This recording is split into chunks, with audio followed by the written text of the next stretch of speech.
الحمد لله الذي جعل الشمس والقمر بحسبان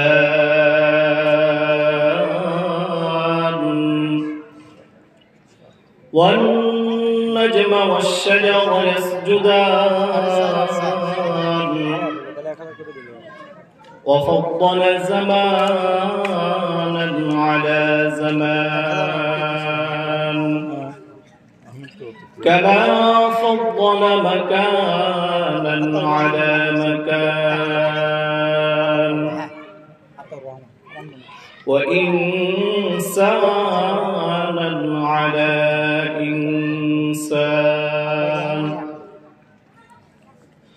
ونشهد أن لا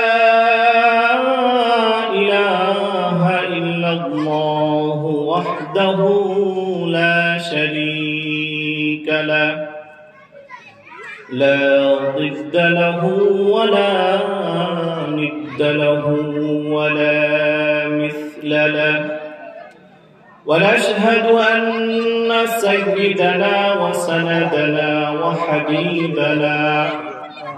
وحبيب ربنا وطبيبنا وطبيب قلوبنا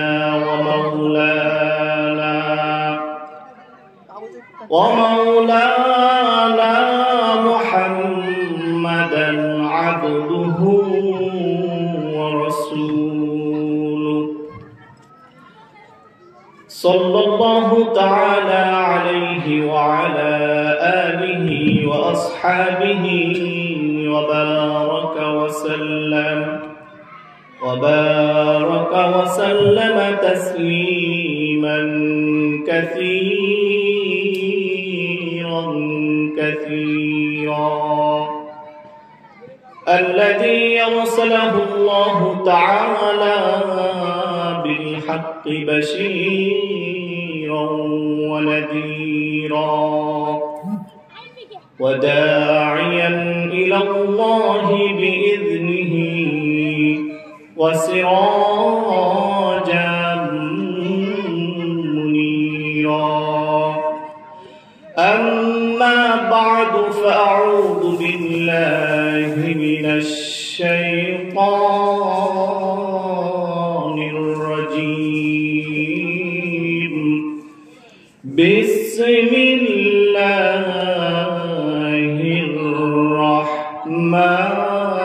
الرحمن الرحيم إنه لقرآن كريم في كتاب مكنون لا يمسه إلا المطهرون تنزيل من رب العالمين صدق الله مولانا العظيم. وعن جابر رضي الله تعالى عنه قال النبي صلى الله عليه وسلم القرآن شافع مشفع أو كما قال النبي عليه الصلاة والسلام وصدق رسوله النبي الكريم ونحن على ذلك من الشاهدين والشاكرين والحمد لله رب العالمين. وقال تعالى في شان حبيبه ومحبوبه ومعشوقه ومقصوده مخبرا وآمرا إن الله وملائكته يصلون على النبي يا أيها الذين آمنوا صلوا عليه وسلموا تسليما. درود إبراهيم.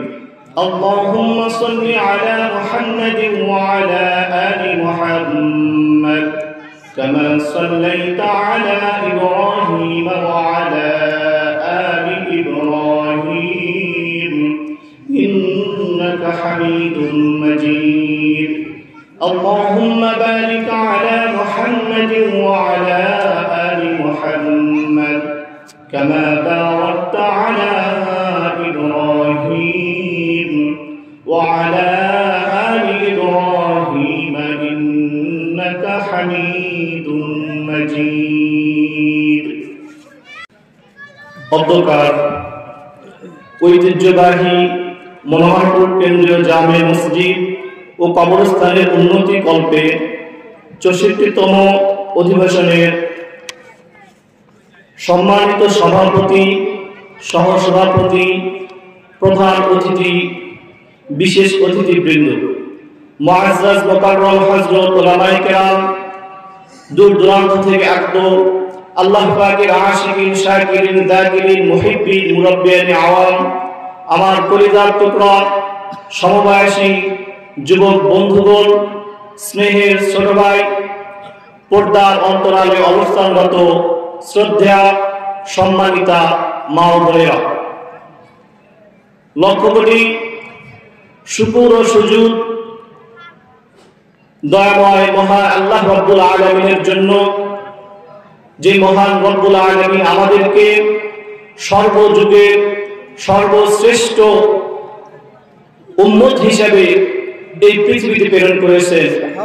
এই জন্য সকলেই আমাদের দিল থেকে উচ্চ আওয়াজে পুরস্কৃত কণ্ঠে একযোগে শুকরিয়া আদায় করে বলি আলহামদুলিল্লাহ হামদান কাসীরান তাইয়িবান মুবারাকান ফি। লক্ষ কোটি দরুদ বিশ্ব মানবতার মুক্তির দিশারি, বিশ্ব মানবতার মুক্তির কান্ডারি সাইয়্যিদুল মুরসালিন রাহমাতুল লিল আলামিন বিশ্বনবী জনাবে মুহাম্মদুর রাসূলুল্লাহ সাল্লাল্লাহু আলাইহি ওয়াসাল্লামের উপর আমরা সকলেই একবার বলি সাল্লাল্লাহু আলাইহি ওয়াসাল্লাম। সময় কম, তাই ভূমিকা ছাড়াই কিছু কোরআন এবং হাদিস থেকে আলোচনা করব ইনশাআল্লাহ। আল্লাহ রাব্বুল আলামিন আমাদের সকলকে ধৈর্য সহকারে শোনা এবং মানার তৌফিক দান করুন। আমিন। সকলে বলেন আমিন। আমি সূরা ওয়াকিয়া ২৭ নম্বর পারার একটি সূরা, এই সূরার ৭৭ নম্বর আয়াত থেকে তেলাওয়াত করেছি। এখানে মহান আল্লাহ রাব্বুল আলামিন বলছেন,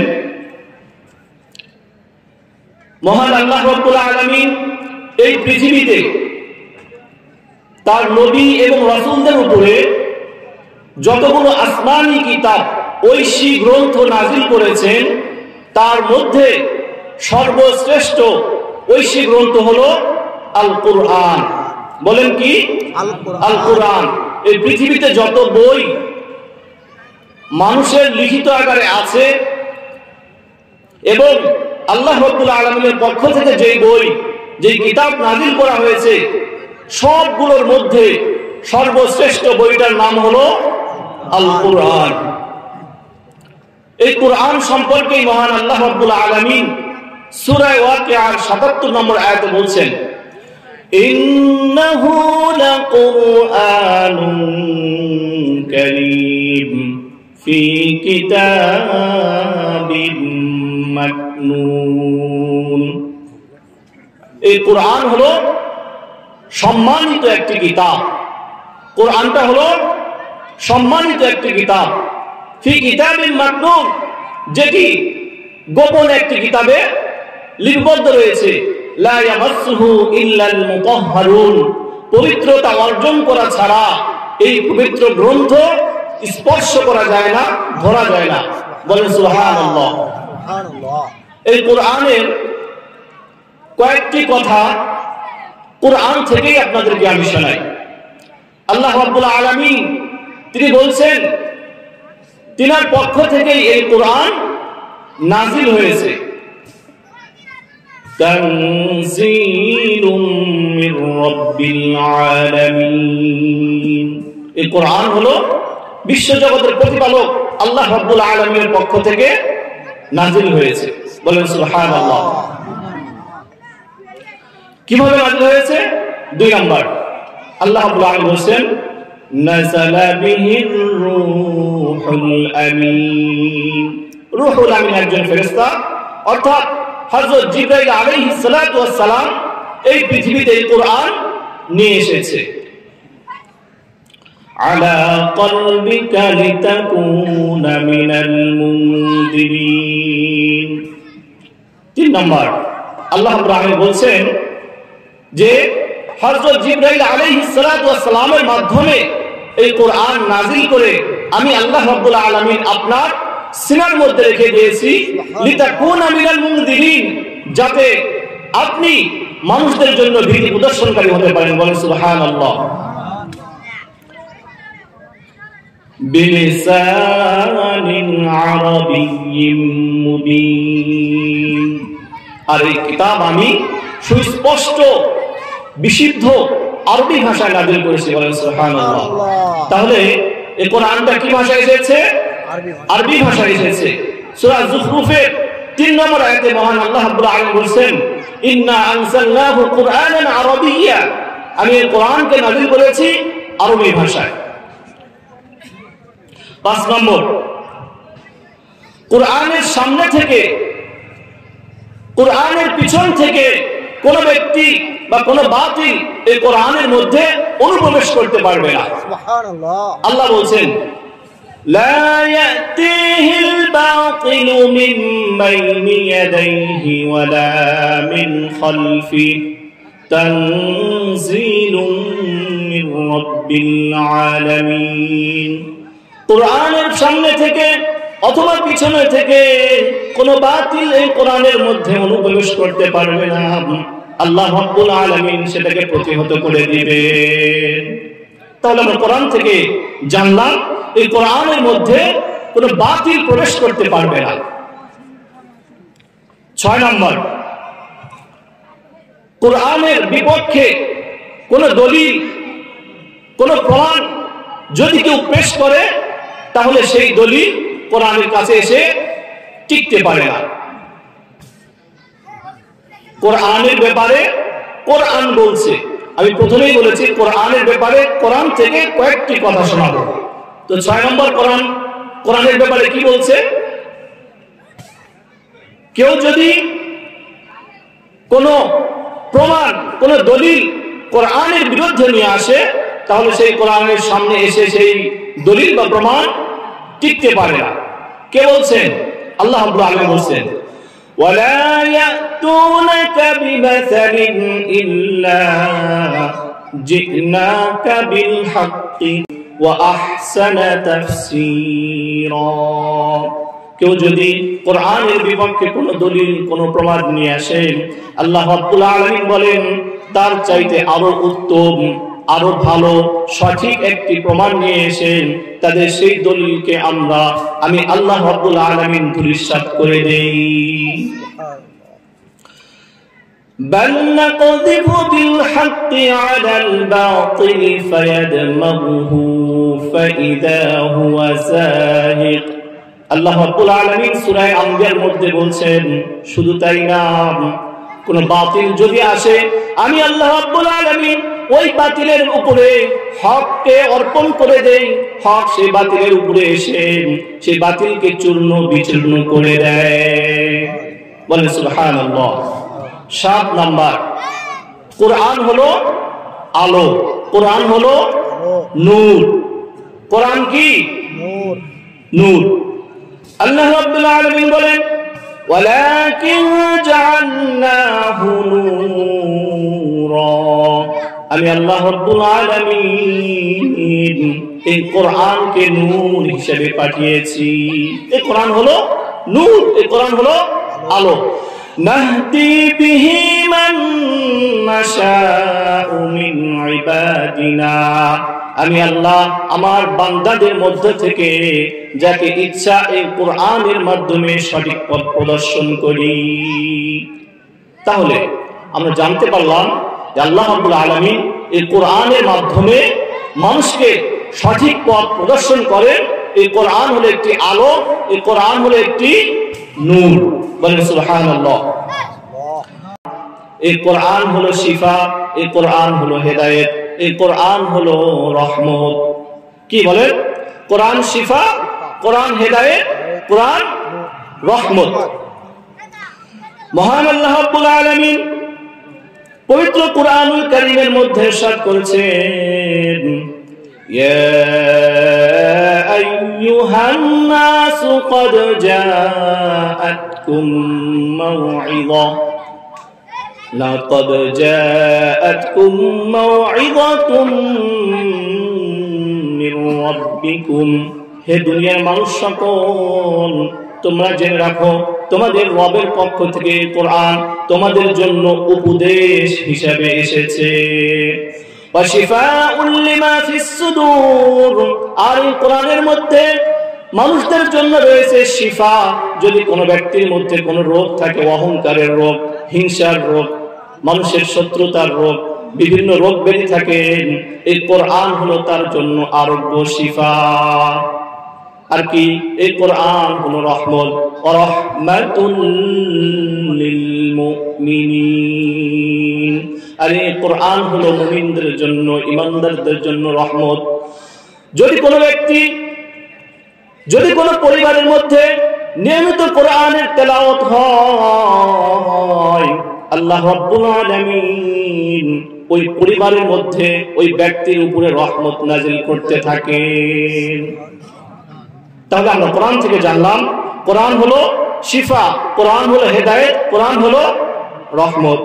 9 নাম্বার, মহান আল্লাহ রাব্বুল আলামিন বলেন, যদি দুনিয়ার সমস্ত মানুষ এবং জিন জাতি একত্রিত হয়ে যায়, সকলেই যদি একে অন্যকে সহযোগিতা করেন এই কোরআনের মতো একটি কোরআন তৈরি করার জন্য, অথবা এই কোরআনের সূরার মতো একটি সূরা বানানোর জন্য সকল মানুষ যদি একত্রিত হয়ে যায়, قُلْ لَئِنِ اجْتَمَعَتِ الْإِنسُ وَالْجِنُّ عَلَىٰ أَن يَأْتُوا بِمِثْلِ هَٰذَا الْقُرْآنِ।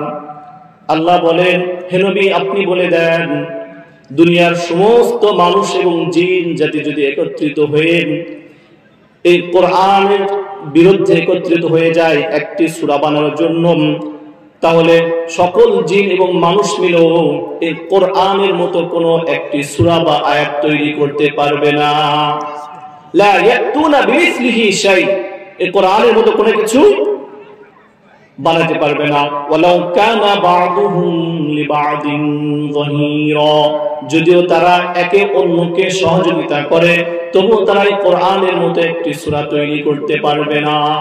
এটা কোরআনের একটি মুজিজা, যে পৃথিবীতে এত জ্ঞানী গুণী, এত মানুষ কত কিছু আবিষ্কার করতেছে, অথচ কোরআনের একটি ছোট্ট সূরার মতো সূরাও তৈরি করতে পারে না। 10 নম্বর, মহান আল্লাহ রাব্বুল আলামিন বলেন, এই কোরআন আমি নাযিল করেছি, এই কোরআন হেফাজতের দায়িত্ব হলো আমি আল্লাহ। এই কোরআন কেউ কোনোদিন এই দুনিয়ার বুক থেকে নিশ্চিহ্ন করে দিতে পারবে না। আল্লাহ রাব্বুল আলামিন বলেন, ইন্না নাহনু নাযালনা যিকরা ওয়া ইন্না লাহু লাহাফিজুন। আমি আল্লাহ রাব্বুল আলামিন এই কোরআন নাযিল করেছি, আর এই কোরআন হেফাজতের দায়িত্ব আমি আল্লাহ নিয়েছি। এই কোরআন আমি নাযিল করেছি, হেফাজত আমি করব। সুতরাং এই কোরআন কোনদিন এই পৃথিবী থেকে বিলীন হয়ে যাবে না।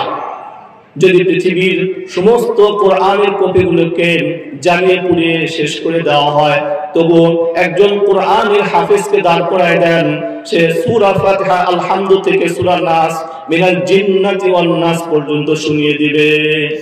বলেন ঠিক কিনা? খুব সংক্ষেপে কিছু কিছু কথা বলতেছি। তাহলে পবিত্র কোরআন পৃথিবীর সর্বশ্রেষ্ঠ গ্রন্থ। এই পবিত্র কোরআন কি, কেমন, এই সম্পর্কে কোরআন বলছেন এমন 10টি কথা আপনাদেরকে আমি শোনালাম। কোরআন কি এই বিষয়ে কোরআনের পরিচয় দিচ্ছে 10টি বিষয় আপনাদেরকে আমি শোনালাম। এবার কোরআনের যে ফজিলত, কোরআনের কি ফজিলত, আমরা তো উপকার লাভ ছাড়া কিছু বুঝি না। বলেন ঠিক কিনা? বুঝি? যেগুলো একটা জিনিস বলে আছে এটা লাভ কি, এটার উপকার কি, এটা করলে কি হয়, এই কাপড়টা কিনলে কতদিন টিকবে, এটা কতটুকু গরম, এটা লংজিভিটি কতটুকু, উপকার খুঁজি। এই পবিত্র কোরআনের কি ফজিলত এই সম্পর্কে আমি আপনাদেরকে 12টি কথা শোনাবো। সবাই খুব মনোযোগ সহকারে আন্তরিকতার সহিত দিল দিয়ে শুনবেন। সাধারণত আমি যে ধরনের বয়ান করি এর মধ্যে অনেক কেচ্ছা কাহিনী থাকে না, কারণ এই যে আমি এখানে বসেছি এটা আমার জন্য হলো আমানত। আমার জন্য কি আমানত? আমানত। কিয়ামতের মাঠে আল্লাহ রাব্বুল আলামিন আমাকে জিজ্ঞাসা করবে, এই যে তোমাকে একটা সময় দিয়েছিলাম, এখানে এতগুলো মানুষের সময় ছিল, শুধু তোমার একার সময় নয়, তোমার সময় এতগুলো মানুষের সময়, এই সবগুলো যোগ করে যতটুকু সময় হয় এই সময়টা তোমাকে আমানত হিসেবে দিয়েছিলাম, এই সময়টায় কি কি কাজ করেছো, সঠিক কথা বলেছো না কিচ্ছা কাহিনী করে বেরিয়েছো, এর হিসাব আমাকে দাও। কে বলবেন? আল্লাহ। আল্লাহ বলেন বুখারী শরীফের হাদিস, আলা কুল্লুকুম রাইন ওয়া কুল্লুকুম মাসউলুন আন রাইয়াতিহি, তোমরা সকলেই দায়িত্বশীল, তোমরা তোমাদের অধীনস্থদের ব্যাপারে আমি আল্লাহ রাব্বুল আলামিনের কাছে জিজ্ঞাসিত হবে। সুতরাং আমি বয়ান করার সময় একটু চেষ্টা করি কোরআন ও হাদিস থেকে কিছু কথা বলার জন্য। এই যে এতগুলো কোরআনের আয়াত পড়লাম, প্রতিটা অক্ষর অক্ষরে সওয়াব হয়েছে না? সুবহানাল্লাহ। সওয়াব হয়েছে না? অবশ্যই হয়েছে। তাহলে এবার শুনেন পবিত্র কোরআনুল কারীমের 12টি ফজিলত। 1 নাম্বার, যারা নিয়মিত কোরআন তেলাওয়াত করে,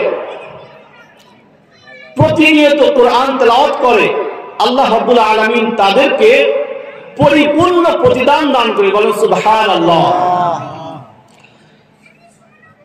দুনিয়াতে যতদিন সে বেঁচে থাকবে তার উপরে আল্লাহ রাব্বুল আলামিনের পক্ষ থেকে দিনের পর দিন, একের পর এক, প্রতিনিয়ত লাগাতার তারপরে আল্লাহ রাব্বুল আলামিনের রহমত আসতেই থাকবে। বলেন সুবহানাল্লাহ।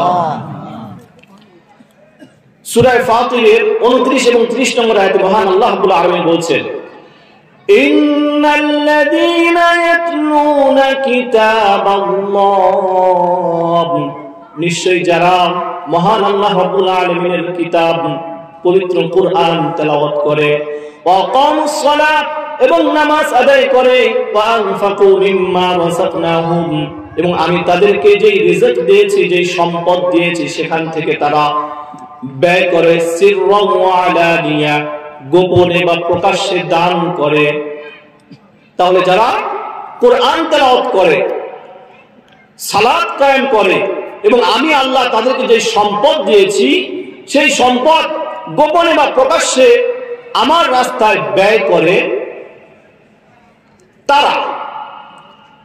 তারা কোরআন তেলাওয়াত করে, নামাজ আদায় করে, আল্লাহর রাস্তায় সম্পদ গোপনে প্রকাশ্যে ব্যয় করে, তারা ইয়ারজুনা তিজারাতান লান তাবুর, তারা এমন এক বিজনেস, এমন এক ব্যবসার আশা করে, লান তাবুর, যেখানে কোনো লস নাই, শুধু লাভ আর লাভ। লিওয়াফিয়াহুম উজুরাহুম ওয়া ইয়াজিদাহুম মিন ফাদলি, তারা এগুলো করে যেন আমি আল্লাহ রাব্বুল আলামিন তাদেরকে পরিপূর্ণ প্রতিদান দান করি, ওয়া ইয়াজিদাহুম মিন ফাদলি, এবং আমি আল্লাহ রাব্বুল আলামিনের অনুগ্রহ তাদের উপরে বাড়িয়েই দেই। বলেন সুবহানাল্লাহ।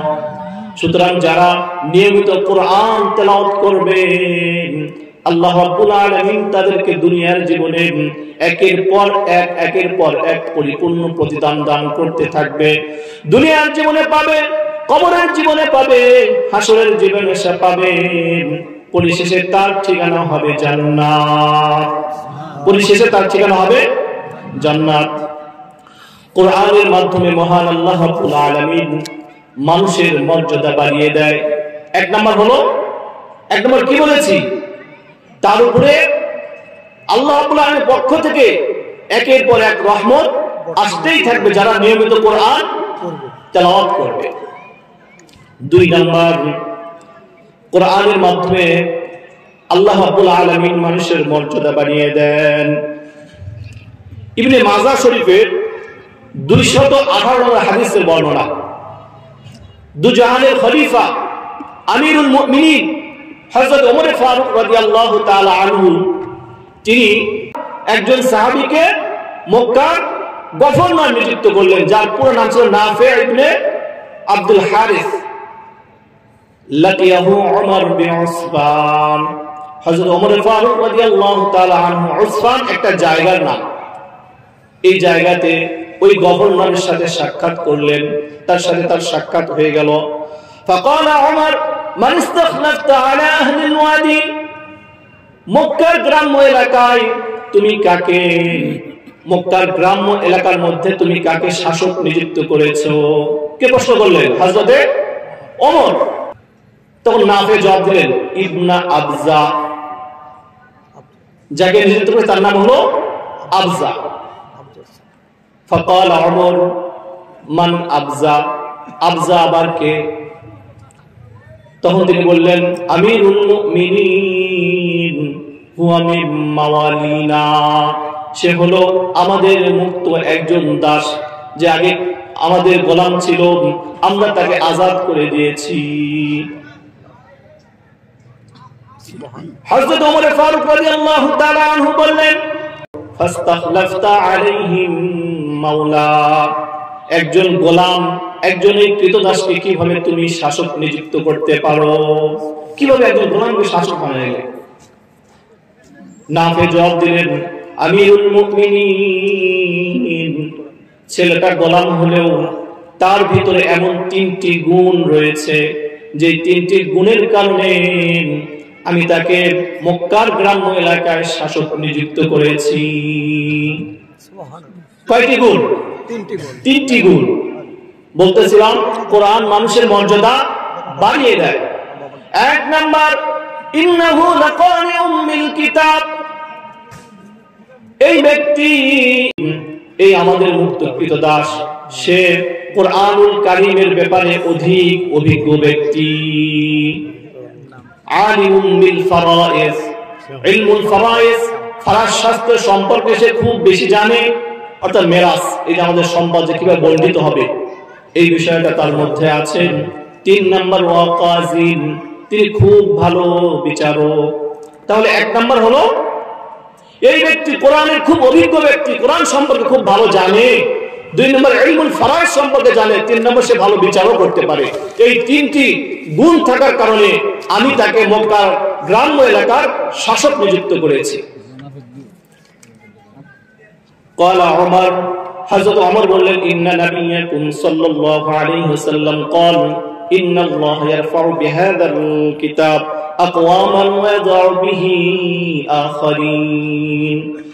ওমর বললেন যে শোনো, এই জন্যই আমাদের বিশ্বনবী জনাবে মুহাম্মদুর রাসূলুল্লাহ সাল্লাল্লাহু আলাইহি ওয়াসাল্লাম বলেছেন যে এই কিতাবের মাধ্যমে আল্লাহ রাব্বুল আলামিন একদল মানুষের মর্যাদাকে বাড়িয়ে দেন, আরেক দল মানুষের মর্যাদাকে নামিয়ে দেন।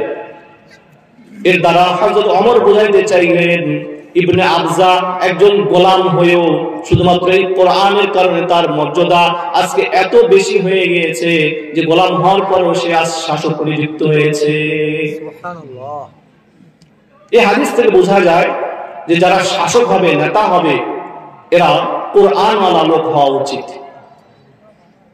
3 নম্বর ফজিলত, বিশ্বনবী জনাবে মুহাম্মদুর রাসূলুল্লাহ সাল্লাল্লাহু আলাইহি ওয়াসাল্লাম বলেন কোরআন যারা নিয়মিত তেলাওয়াত করে, কোরআন যারা পড়েন এবং কোরআন শিক্ষা করে, অপরকে শিক্ষা দেয়, আমি আল্লাহর রাসূল তাদেরকে পৃথিবীর সর্বশ্রেষ্ঠ মানুষ হিসেবে ঘোষণা করলাম। সুবহানাল্লাহ। যারা কোরআন পড়ে এবং যারা অপরকে কোরআন শিক্ষা দেয়, তাদেরকে পৃথিবীর সর্বশ্রেষ্ঠ মানুষ হিসেবে ঘোষণা করলাম। عن علي بن أبي طالب رضي الله تعالى عنه قال خيركم من تعلم القرآن وعلمه, তোমাদের মধ্যে সর্বশ্রেষ্ঠ ওই ব্যক্তি যে নিজে কোরআন শিক্ষা করে এবং অপরকে কোরআন শিক্ষা দেয়। এই যে এত মর্যাদা, সর্বশ্রেষ্ঠ ব্যক্তি হলেন কিসের কারণে? কোরআনের কারণে। এটা হলো কোরআনের ফজিলত। 4 নম্বর ফজিলত, তিরমিজি শরীফের 2910 নম্বর হাদিস, عن عبد الله بن مسعود رضي الله تعالى عنه قال قال رسول الله صلى الله عليه وسلم من قرأ حرفا من كتاب الله فله به حسنة والعشرة بعشر أمثالها। আল্লাহর নবী জনাব মুহাম্মদুর রাসূলুল্লাহ সাল্লাল্লাহু আলাইহি ওয়াসাল্লাম বলেন, যে ব্যক্তি কোরআনের একটি হরফ তেলাওয়াত করলো, একটি হরফ পড়লো, তার ওই একটি হরফের বদলে আল্লাহ রাব্বুল আলামিন 10টি নেকি দিয়ে দেন। কোরআনের একটি হরফ তেলাওয়াত করার কারণে আল্লাহ রাব্বুল আলামিন তার আমলনামায় 10টি করে নেকি লিখে দেন। সুবহানাল্লাহ। পবিত্র কোরআনের প্রথম সূরা কি? ফাতিহা, আলহামদুলিল্লাহি রাব্বিল আলামিন। এরপরে কোন সূরা? সূরা বাকারা। বাকারা শুরু হয়েছে কিভাবে? আলিফ লাম মিম। এই আলিফের অর্থ কি? আল্লাহু আ'লামু বিমুরাদিহি, কেউ জানে না, এর অর্থ আল্লাহই ভালো জানে। কোরআনে এরকম কিছু হরফে মুকাত্তাআত আছে, কাফ হা ইয়া আইন সাদ, আইন সিন কফ, কফ নুন সাদ, আলিফ লাম মিম হা মিম, এগুলো কোনো অর্থ নাই। কিন্তু আল্লাহ রাব্বুল আলামিন কত মেহেরবান, অর্থ বুঝে পড়লেও সব, না বুঝে পড়লেও সব। অর্থ বুঝে পড়লেও সব, না বুঝে পড়লেও সব। আল্লাহ নবী বলেন, লা আকুলু আলিফ লাম মিম হারফুন, আলিফ লাম মিম এটা একটি হরফ না, ওয়ালাকিন আলিফুন হারফুন ওয়া লামুন হারফুন ওয়া মিমুন হারফুন, বরং আলিফ একটি হরফ, লাম একটি হরফ, মিম একটি হরফ। সুতরাং কোন ব্যক্তি যদি আলিফ লাম মিম এতটুকু পড়ে, আল্লাহ রাব্বুল আলামিন ওই ব্যক্তির আমলনামায় 30টি নেকি লিখে দেন। কোরআনের 5 নম্বর ফজিলত, যে কোরআন পড়েন, আল্লাহ রাব্বুল আলামিনের হাবিব বলতেছেন ওই ব্যক্তির দৃষ্টান্ত হলো মিষ্টি কমলার মতো। বলেন সুবহানাল্লাহ। যে কোরআন পড়ে তার দৃষ্টান্ত হলো মিষ্টি কমলার মতো। বুখারী শরীফের 5427 নম্বর হাদিসের বর্ণনা, হযরত আবু মুসা আশআরী রাদিয়াল্লাহু তাআলা আনহু, রাসূলের একজন বিখ্যাত সাহাবী, তিনি হাদিসটা বর্ণনা করেছেন। তিনি বলেন, রাসূল বলেছেন, মাসালুল মুমিনিল্লাযী ইয়াকরাউল কুরআনা কামাসালিল উতরুজ্জা, যে ব্যক্তি কোরআন তেলাওয়াত করে ওই ব্যক্তির দৃষ্টান্ত হলো মিষ্টি কমলার মতো। রিহুহা তাইয়িবুন ওয়া তা'মুহা তাইয়িবুন, যার ঘ্রাণটা অনেক সুন্দর এবং স্বাদটাও অনেক বেশি সুন্দর। তাহলে যেই মুমিন কোরআন তেলাওয়াত করে সে ঘ্রাণ এবং স্বাদওয়ালা মিষ্টি কমলার মতো হয়ে যায় আল্লাহ রাব্বুল আলামিনের কাছে। ওয়ামাসালুল মুমিনিল্লাযী লা ইয়াকরাউল কুরআন, এবং ওই মুমিন যে কোরআন তেলাওয়াত করে না, যে কোরআন তেলাওয়াত করে তাকে বললেন মিষ্টি কমলার মতো, তার স্বাদ আছে, ঘ্রাণও আছে, আল্লাহর কাছে সে স্বাদওয়ালা ঘ্রাণওয়ালা মুমিন হয়ে যায়। আর যে মুমিন কোরআন তেলাওয়াত করে না, কামাসালিল তামার, যে কোরআন তেলাওয়াত করে না, কামাসালিত তামরা, তার উদাহরণ হলো, তার দৃষ্টান্ত হলো খেজুরের মতো। লা রিহা লাহা, যার কোনো ঘ্রাণ নাই, অতামুহা তাইয়িবুন, কিন্তু স্বাদ আছে। যে মুমিন কোরআন তেলাওয়াত করে না তার উদাহরণ হলো খেজুরের মতো, যার কোনো ঘ্রাণ নাই, স্বাদ আছে। স্বাদটা কেন? ঈমান থাকার কারণে। স্বাদটা কেন? ঈমান থাকার কারণে। ওয়ামাসালুল মুনাফিকিল্লাযী ইয়াকরাউল কুরআন, যেই মুনাফিক কোরআন তেলাওয়াত করেন তার উদাহরণ হলো কামাসালির রাইহান, যেই মুনাফিক কোরআন তেলাওয়াত করেন তার উদাহরণ হলো সরিষা ফুলের মতো। কার মতো? সরিষা ফুলের মতো।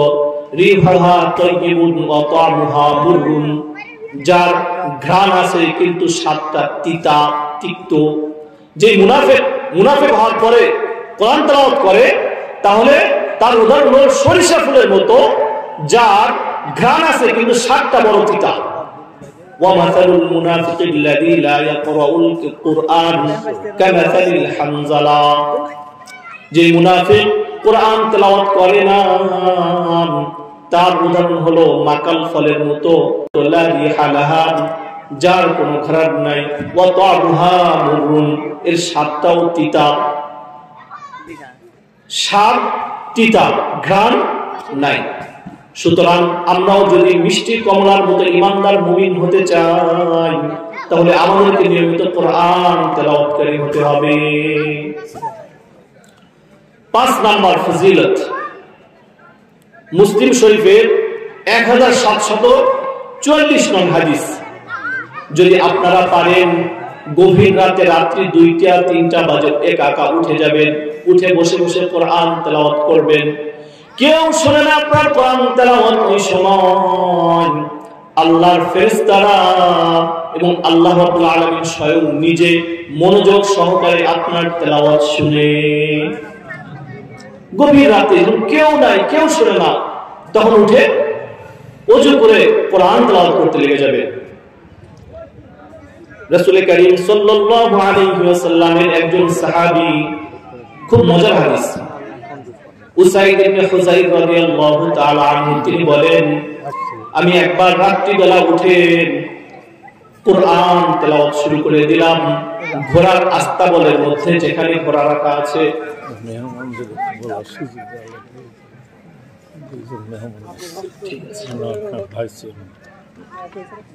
তুমি কি